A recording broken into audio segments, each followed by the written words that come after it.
کر دیا ہے۔ اور آپ یقین کریں سیاسی جماعتوں کا اتنا برا حال ہے کہ ان کے لیڈر کے بارے میں کوئی بات کرے تو پاگل ہو جاتے ہیں یہ احتجاج کر کر کے۔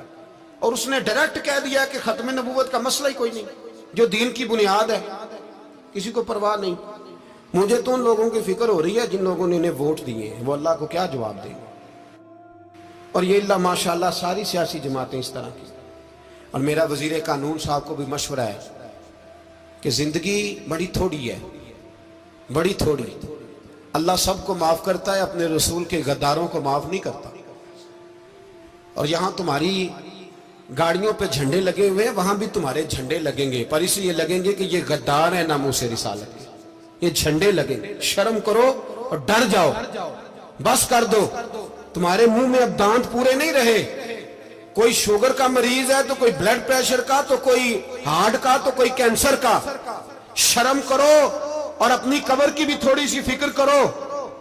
بتاؤ پاکستان کے کتنے صدر گزرے، وزیر اعظم گزرے، تو ان کی قبریں کہاں ہیں؟ کوئی جاتا ہے ان کی قبروں پہ؟ کسی کو خبر ہے؟ کیوں اپنے لیے جہنم کٹھی کرتے؟ سارا کچھ دنیا داری رہ گئی ہے، سارا کچھ صرف یہی رہ گیا۔ حضرت ابو بکر سردار تھے، حضرت عمر سردار تھے قبیلے، حضرت عثمان سردار تھے۔ انہوں نے سرداریوں کو ٹھوکر مار کے رسول اللہ کے قدموں میں بیٹھنا پسند کی، سرداریاں چھوڑ کے غلام بن گئے۔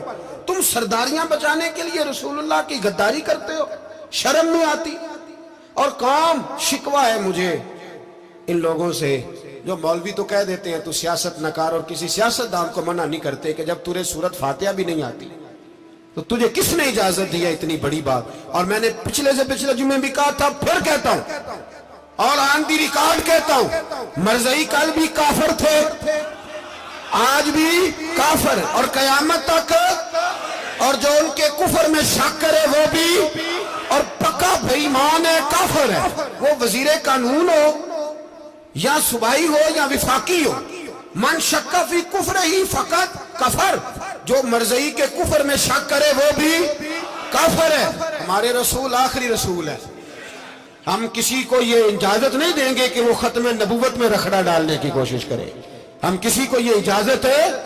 اور تم نے قوم کو لوٹا، لوٹتے رہو، اب ایمان پہ ڈاکے تو نہ ڈالو۔ تمہیں دولت لوٹ کے پیٹ نہیں بھرا، اب ایمان لوٹنا شروع کر لیا۔ تمہارا فیکٹریاں لوٹ کر، قومی خزانہ لوٹ کر پیٹ نہیں بھرا، بھائی مانو اب دین بیچ